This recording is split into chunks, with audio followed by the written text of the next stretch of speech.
माझे नाव रमेश आहे आणि मी नोकरीसाठी दिल्लीला आलो होतो. माझ्याकडे कोणतेही कौशल्य नसल्यास काम मिळत नव्हती. मी दिल्लीत आमच्या गावातील मुलांच्या रूमवर राहत होतो.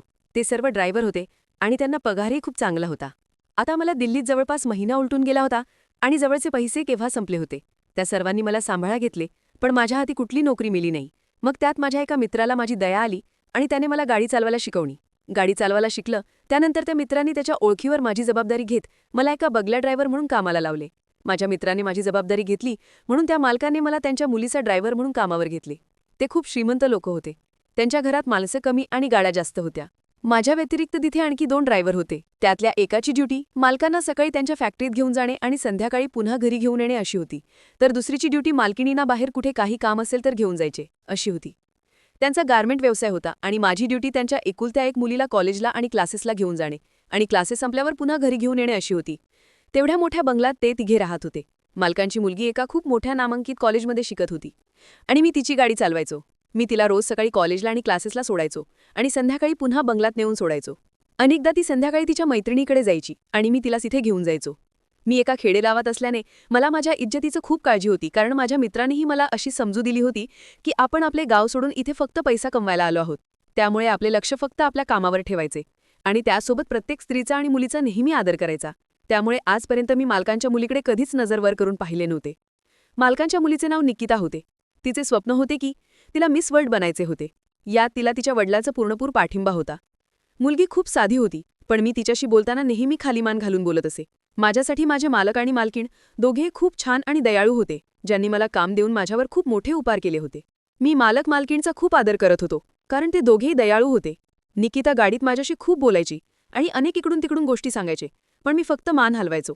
निकिता तोंडात सोन्याचा चमचा घेऊन जन्माला आली होती, कारण मालक तिच्या सर्व मागण्या लगेच पूर्ण करत असे. एकदा निकिताने नवीन कारची विनंती केल्यावर मालकाने तिला लगेच नवीन कार घेऊन दिली. यावर निकिता मला म्हणू लागली की बघा, मी तुमच्यासाठी नवीन कार घेतलीये. तिचे बोलणे ऐकून मला हसू आले. ती अनेक माझ्याशी अशी मस्करी करायची आणि मन मोकळेपणे बोलायचे, पण मी कधीच माझ्या मर्यादा बाहेर गेलो नाही. ती जेव्हा कधी बाहेर फिरायला जायची तेव्हा ती माझ्यासाठी नक्की काहीतरी खरेदी करायची. माझ्या बहिणीचे लग्न ठरत होते हे तिला माहीत होते. ती माझ्या बहिणीसाठी काही ना काही खरेदी करायची आणि म्हणायची की ही तिच्या लग्नासाठी आहे आणि ते गावाला पाठवून द्या असे म्हणायची. तिच्या सवयी आणि वागण्या मी तिच्यावर खूप प्रभावित झालो. पण मला कुठे माहीत होते की ही निकिता एक दिवस माझे आयुष्य उद्ध्वस्त करेल, हे मला फारसे माहीत नव्हते. अगदी लहान वयात निकिताचे लग्न ठरत होते आणि ती तिच्या आत्याच्या घरी जाणार होती. निकिता अनेक कारमध्ये तिच्या मैत्रिणींशी बोलायचे, त्यात तिच्या होणाऱ्या नवऱ्याचे नाव यायचे. पण मी तिला कधी समजू दिले नाही की मी ते ऐकण्याचा प्रयत्न करत आहे. मी माझे लक्ष माझ्या ड्रायव्हिंगवर ठेवायचे आणि एकही दिवशी अचानक मालक आणि मालकीणला अमेरिकेत जावे लागले, कारण मालकांचे मोठे भाऊ अमेरिकेत राहत होते. त्यांची प्रकृती अत्यंत नाजूक होती आणि त्यांना आपल्या भावाला त्याच्या शेवटच्या क्षणी जवळ पाहायचे होती. निकिताची परीक्षा जवळ आली होती म्हणून त्यांनी त्यांच्या एकुलत्या एक मुलीला घरी एकटे सोडले. निकिताने मालकांनी माझ्या खांद्यावर त्यांच्या मुलीची जबाबदारी सोपवली की निकिताला कॉलेजमध्ये नेण्याचे आणि आणण्याचे काम मी पूर्ण जबाबदारीने करावे आणि मी तिची पूर्ण काळजी घ्यावी, कारण त्यांच्याजवळ काम करून मला 2 वर्ष पूर्ण होणार होते. त्यामुळे त्यांचा माझ्यावर अधिक विश्वास बसला होता. मालकांना माहीत होते की मी कधीही त्यांच्या मुलीकडे आजपर्यंत चुकीच्या नजरेने पाहिले नाही. मालक आणि मालकीण 2 महिन्यांसाठी अमेरिका गेले आणि त्यांच्या मागे पूर्ण जबाबदारी घेऊन मी माझे काम करू लागलो. माझ्या लहान बहिणीचे MSc शिक्षण चालू होते आणि आता तिचे शिक्षण पूर्ण होणार होते आणि मालक इथे नसल्यामुळे मला कामावर लवकर सुट्टी मिळायची, कारण निकिता कॉलेजला जाऊन आल्यावर घरी असायची. काही दिवसात 1 महिना निघून गेला आणि मालकांचा मोठा भाऊ आयुष्याची लढाई हरला. त्या रात्री मला निकिताचा फोन आला आणि ती म्हणाली की माझी तब्येत ठीक नाहीये, कदाचित मला डॉक्टरांकडे जावे लागेल. निकिताचे हे ऐकून मी आश्चर्यचकित झालो आणि विचार करू लागलो की संध्याकाळच्या वेळी बंगल्यात आत जाणे योग्य नाही, पण निकिता आजारी असल्याने मी तिला एकटी सोडू शकत नव्हतो. सुलतानीने ती दुःखात होती आणि तिचे पोटही खूप दुखत होते. मी रात्रभर तिच्यासोबत राहिलो आणि तिची काळजी घेतली. तिला खूप ताप आला होता आणि ती रात्रभर शुद्धीत नव्हती. मी रात्रभर तिच्याजवळ बसून राहिलो आणि सकाळी जेव्हा तिला थोडे बरे वाटू लागले तेव्हा मी माझ्या रूमवर जाऊन अंघोळ करून पुन्हा बंगल्यात आलो आणि निकिताला घेऊन तिच्या कॉलेजवर गेलो, कारण तिचे पेपर चालू होते. दिवस खूप वेगाने जाऊ लागले होते आणि आता निकिलाची तब्येत बरी नव्हती. ती खूप हरवल्यासारखी वाटत होती. मला वाटलं कदाचित ती तिच्या आईवडिलांच्या आठवणीने नाराज झाली असेल, पण प्रत्यक्षात वस्तुस्थिती काय आहे हे मला कसे कळेल. मालकांनी आपल्या भावाच्या मुलासोबत 1 महिना घालवणे मालकीण 2 महिन्यांनी पुन्हा आपल्या मायदेशी आले, तेव्हा त्यांना पाहून मला खूप आनंद झाला. पण त्या क्षणी माझ्या पायाखालची जमीनच सरकली जेव्हा मालकांनी शेजारी पडलेली काठी उचलली आणि मला बेदम मारहाण करायला सुरुवात केली. ते मला शिव्याही देत होते, त्यासोबत त्यांनी मला मारणे चालू ठेवले होते. माझ्याकडून काय चूक झाली आहे हे मला समजू शकले नाही. माझे मालक एवढे रागत होते की ते माझे काहीच ऐका तयार नव्हते आणि जेव्हा मला सगळा प्रकार कळला तेव्हा मला माझ्या डोक्यावर आभाळ कोसळल्यासारखे वाटत होते. मी निकितावर जबरदस्ती केल्याचा आरोप निकिताने माझ्यावर लावला होता आणि आता ती गरोदर आहे असे ती म्हणत होती. तिला माझ्यापासून काही धोका निर्माण झाला असता या भीतीने फोनवर तिने तिच्या आईवडिलांना काही सांगितले नाही असे ती म्हणत होती. यावर मी आश्चर्याने निकिताकडे पाहिले, जी खूप निर्लज्जपणे खोटे बोलत होती. मला वाटत होते की निकिता खूप साधी आणि निरागस आहे, पण तिने माझी संपूर्ण इज्जत नष्ट केली होती. कारण जर एखादा तरुण मुलाला त्याच्या मालकाकडून त्याच्या मुलीसमोर बेदम मारहाण केल्यावर त्या मुलाची इज्जत काय राहणार. मालक माझे ऐका अजिबात तयार नव्हते आणि निकिता तिच्या खोटेपणापासून मागे हटा तयार नव्हती. ती म्हणत होती की माझी तब्येत ठीक नव्हती आणि मी रमेशला माझ्या खोलीत बोलवले होते. मला वाटले कदाचित तो मला डॉक्टरांकडे घेऊन जाईल, पण रमेशने मला रुग्णालयात न नेता माझ्यावर जबरदस्ती केली. मालकांनी पोलीस बोलवून मला तुरुंगात पाठवावे ठरवले होते, पण निकिताने त्यांना रोखले. असे केल्याने त्यांची प्रतिष्ठा खराब होईल असे त्यांनी तिच्या वडिलांना सांगितले. माझ्या मालकांनी मला माझ्या नोकरीवरून काढून टाकले होते आणि मी खूप अस्वस्थ झालो होतो. माझ्या बहिणीचे लग्न ठरलं असताना माझ्या हाती काही काम नव्हते आणि इतक्या लवकर मला नोकरीही मिळत नव्हती. मी पूर्वी मालकाने दिलेल्या होममध्ये राहायचो आणि आता माझ्याकडे राहायलाही जागा नव्हती. जेव्हा मी माझ्या मित्राकडे गेलो आणि त्याला पुन्हा मला दुसरीकडे काम मिळवून देणे सांगितले, यावर त्याने मला साफ नकार दिला आणि म्हणाला की एकदा मी तुझी जबाबदारी घेऊन फसलो आहे, पण जर तू खरंच निर्दोष असेल तर मी तुला एक सल्ला देतो की तू पुन्हा तुझ्या मालकाकडे जाऊन स्वतःला निर्दोष सिद्ध कर. या पलीकडे मी तुला काहीच मदत करू शकत नाही. म्हणून मी मालकाकडे परत जाण्यासाठी भाग पडलो. मी पुन्हा मालकाकडे आलो. मला माझ्या निर्दोषाचा पुरावा द्यायचा होता, पण मालकाने माझे काही न ऐकता माझ्यासमोर एक अट ठेवली. ते ऐकून माझे भान हरपले. मालकाने मला सांगितले की तुला काही दिवसांसाठी निकिताशी लग्न करावे लागेल आणि जेव्हा मूल जन्माला येईल तेव्हा तू तिला आमच्या घरी सोडून परत जाऊ शकतो.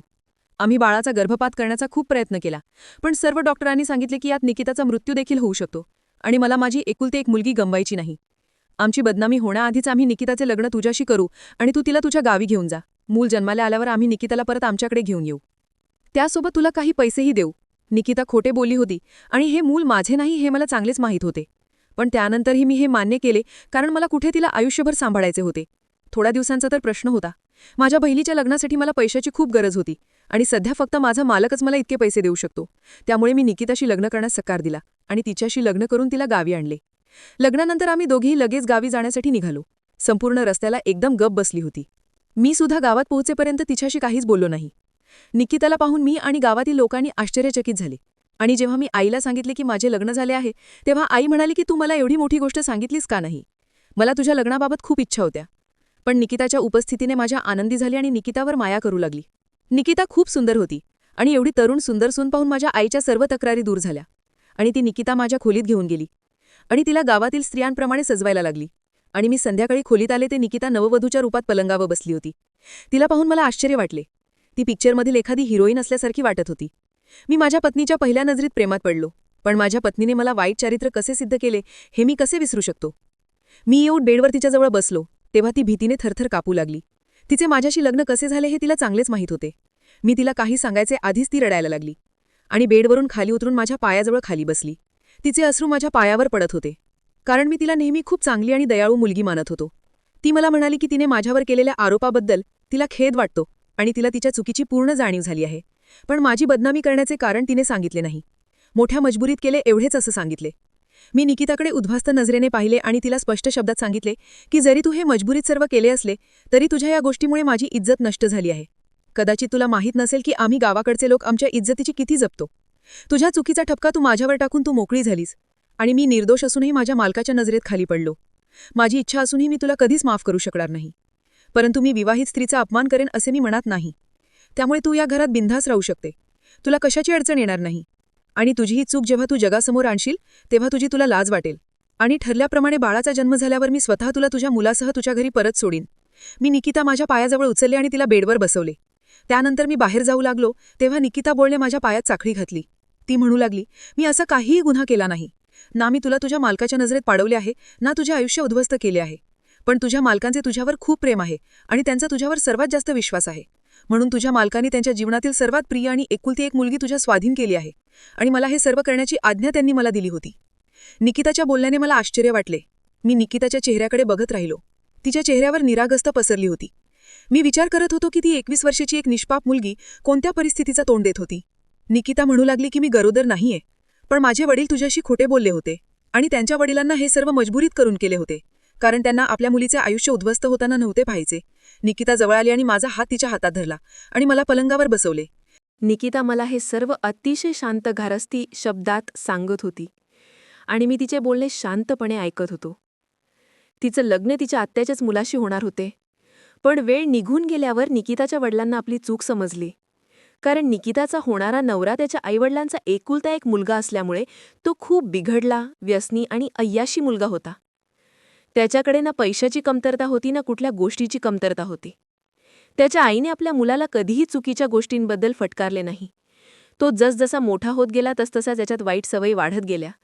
निकिता म्हणाली, जेव्हा तिचे आईवडील अमेरिकेला गेले होते तेव्हा त्यांनी घरी येऊन माझ्यावर अनेक वेळा जबरदस्ती करण्याचा प्रयत्न केला आणि एकदा तर तो दारूच्या नशेत आला आणि त्याच्या मित्रांसह तो माझ्यासोबत गैरवर्तन करण्याचा प्रयत्न करू लागला. पण मी स्वतःला माझ्या रूममध्ये कोंडून माझ्यावर बलात्कार होण्यापासून वाचवले. आणि ज्या रात्री माझे चुलते मरण पावले त्याच्या आदल्या रात्री त्याने आपल्या मित्रासह माझ्यावर जबरदस्ती करण्याचा प्रयत्न केला होता. या भीतीमुळे मला ताप आला होता. स्वतःचे संरक्षण करण्यासाठी काय करावे हे मला समजत नव्हते, कारण तो माझ्या एकटेपणाचा फायदा घेऊन पुन्हा घरात घुसेल अशी भीती मला वाटत होती. त्यामुळे मी रात्रभर तुला माझ्या खोलीत बसून ठेवले, कारण माझा तुझ्यावर पूर्ण विश्वास होता. माझे आईवडील अमेरिकेहून परत येताच मी त्यांना सर्व काही सांगितले. तेव्हा माझ्या वडिलांचा राग अनावर झाला आणि त्यांनी त्यांच्या बहिणीला फोन करून सर्व काही सांगितले आणि म्हणाले की तो निकिताशी लग्न करणार होता, तर मग असे वागायला त्याला काय गरज होती. पण त्याच्या आईने तो तरुण आहे आणि तरुण मुलाकडून या वयात अशा चुका होत असतात. निकिता तिचे होणार नवऱ्यासोबत थोडासुद्धा टाइमपास करू शकत नाही का? पक्का? आत्याचं नसर बोलणे ऐकून फोन कट केला. त्यांना समजले की आपण आपल्या मुलीचे लग्न अशा माणसासोबत ठरवत आहे की जो स्वतःच्या पत्नीचा थोडाही आदर करू शकत नाही. त्याच्या वाईट वागण्यामागे दुसरं कोणी नसून त्याची आई आहे. त्यामुळे लग्नानंतरही तो अशा वाईट गोष्टी करू शकतो. माझ्या वडिलांना माझे त्यांच्यासोबतचं लग्न ठरवलं मोडा होते, पण माझी आत्या मला कुठल्याही परिस्थितीत सोडायला तयार नव्हती. त्यावेळी माझ्या वडिलांचे लक्ष तुझ्यावर गेले तेव्हा तू गाडीची काच साफ करण्यात मग्न होता. तुला पाहून माझे पप्पा काळजात पडले होते. मी पप्पांनाही सांगितले होते की त्या संपूर्ण रात्री तू माझ्या बाजूला बसून माझे रक्षण केले होते. पप्पाही समजले होते की तू एक खरा चारित्र्यवान व्यक्ती आहे. म्हणून पप्पाने तुझे माझ्यासोबत लग्न करून त्यापासून कायमची सुटका करायचं ठरवलं. पण हे लग्न इतकं सहजासहजी होऊ शकत नव्हते. त्यामुळे वडिलांनी आत्याला सांगितले की तू माझी इज्जत लुटली आहे आणि त्यात मी गरोदर राहिली आहे. हे ऐकून आत्याने स्वतः हे नाते तोडले, कारण ते खूप इज्जतदार आणि श्रीमंत लोक होते. त्यामुळे लग्नाआधी गरोदर असलेल्या मुलीला ती त्यांची सून कधीच बनू शकत नव्हते. पप्पांनी आधी सगळं खरं सांगायचे होते. तू एक गरीब होता पण आपल्या इज्जतीला प्रिय होता. मी त्यांची एकुलती एक मुलगी होती. त्यांचे म्हणणे असे होते की माझे लग्न पुन्हा चुकीच्या माणसासोबत झाले तर पुढे कसे होईल, कारण त्यांच्यानंतर त्यांची संपूर्ण इस्टेट जी त्यांनी दिवस रात्र एक करून कमावली होती ती माझ्या नावावर होणार होती आणि ती इस्टेट माझ्या नव्याने फालतू वाया घालून माझ्याकडे दुर्लक्ष करू नये असे त्यांना वाटत होते. म्हणून त्यांनी मला मुद्दाम तुझ्यावर खोटे आरोप करायला लावले आणि तुला नोकरीवरून काढून टाकले. कारण तुला पैशाची गरज आहे आणि तू पुन्हा तुझ्या मित्राकडे जाऊन तुझ्यासाठी त्याला नवीन काम पाहायला सांगेल हे पप्पांना आधीच माहिती होते. म्हणून त्यांनी तुझ्या मित्राला देखील फोन करून त्यांच्या बाजूने केले होते. त्यामुळे पप्पांना खात्री होती की तू इथे काम मागण्यासाठी येशील. तुला शहरात कुठेही लवकर नोकरी मिळी नाही तेव्हा तू स्वतः तुझ्या मित्राच्या सांगण्यावरून परत इथे आला. मी इकडे म्हणत विचार करू लागलो की दोस्त भी बडे हरामी होते है. निकिता मला म्हणाली की तू कुठल्या विचारात आहे, कदाचित तू तुझ्या मित्राला मनात काहीतरी वाईट बोलत असशील. यावर मी तिला म्हणालो, याला तर 36 गुण जुळणे म्हणतात. ती हळूच गालात हसली. मी तिला सांगितले की तू जे काही केले ते सर्व मजबुरीत केले होते आणि ती पुढे बोलू लागली की पप्पांनी लग्नाचे बोलून त्यांचा प्रश्न सोडवला आणि पप्पांनी माझे लग्न लावून दिले म्हणून मला तुझ्यासोबत गावाला पाठवले. तुझे मन मोठे आहे हे पप्पांना माहिती होते आणि हे सर्व सत्य जाणून घेतल्यावर तू मला स्वीकारशील. पप्पांना जगाची समज होती आणि पहिल्या दिवसापासून ती म्हणायची की तू अजिबात लोभी नाही, पण खरा चारित्र्याचा चांगला माणूस आहे. जर तुला हवे असेल तर मी सिद्ध करू शकते की मी गरोदर नाही किंवा इतर कोणीही आजपर्यंत मला स्पर्श केले नाही. मोठ्या मजबुरीने वडिलांनी मला त्यांच्यापासून वेगळे केले आणि मी तुझ्याशी खऱ्या मनाने लग्न केले, कारण मी स्वतः तुझ्या चांगल्यापणाची साक्षीदार आहे. शक्य असल्यास मला आणि माझ्या वडिलांना या खोट्याबद्दल क्षमा कर. निकिताची डोळ्यातून अश्रू टपकत होते आणि मला अश्रूंमध्ये बाप आणि मुलीची अस्वस्थ दिसत होती. मी देखील तिला छातीत घट्ट मिठी मारली आणि मी तिला म्हणालो की लवकरच मी तुझे मसवड होण्याचे स्वप्न पूर्ण करण्यास मला तुला मनापासून मदत करणार आहे. त्यासाठी आपल्याला दिल्ली परत जावे लागेल तरी चालेल. ती खूप गोड मुलगी होती जिला कदाचित देवाने माझ्या नशिबात असे पाठवले असेल. माझ्या बहिणीच्या लग्नाच्या विधीसोबत माझ्या आईने माझ्याही लग्नाच्या विधी सुरू केल्या. निकिताने तिच्या वडिलांना फोन करून सांगितले होते की आमच्या लग्नविधी इथे होत आहे. त्यामुळे निकिताचे आईवडील ही गुपचूप माझ्या गावात आले आणि त्यांनीही आमच्या लग्नाला हजेरी लावून आम्हाला आशीर्वाद दिले. माझे मालक येताच त्यांनी त्यांच्या कृत्याबद्दल माझी माफी मागितली, पण मी त्यांना आधीच माफ केले होते कारण मी स्वतः एका बहिणीचा भाऊ होतो आणि मला हे चांगले ठाऊक होते की कोणताही बाप किंवा भाऊ आपल्या मुलीचे लग्न अय्याशी, व्यसनी आणि धोकादायक व्यक्तीसोबत करू शकत नाही. यातून मला एक गोष्ट चांगली समजली होती की आपण आपल्या मुलांचे त्यांच्या लहानपणीच त्यांचे लग्न ठरवू नये, कारण ते मोठे झाल्यावर कोण कुठल्या मार्गात जाईल हे कधीच आपण सांगू शकत नाही. मित्रांनो, ही गोष्ट आवडल्यास लगेच सबस्क्राईब करा. धन्यवाद आणि आभारी आहोत.